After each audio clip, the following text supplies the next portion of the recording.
সুমন সুমন নামটি দক্ষিণ এশিয়া, বিশেষ করে বাংলা ভাষাভাষী অঞ্চলে একটি খুব জনপ্রিয় নাম।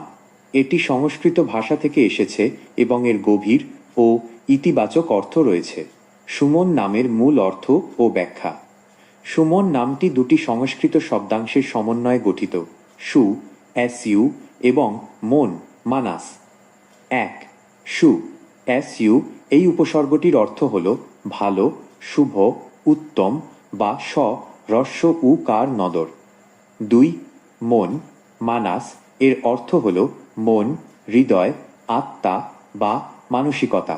এই দুটি মিলে সুমন নামের মূল ব্যাখ্যাটি হল সুন্দর মন যার বা ভালো মন, ভালো নিষ্পত্তি, ওয়েল ডিসপোজড।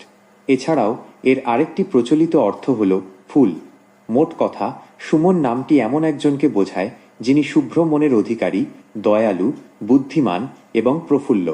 এটি একটি পুরুষবাচক নাম হলেও কিছু সংস্কৃতিতে এটি মেয়েদের ক্ষেত্রেও ব্যবহার হতে দেখা যায়।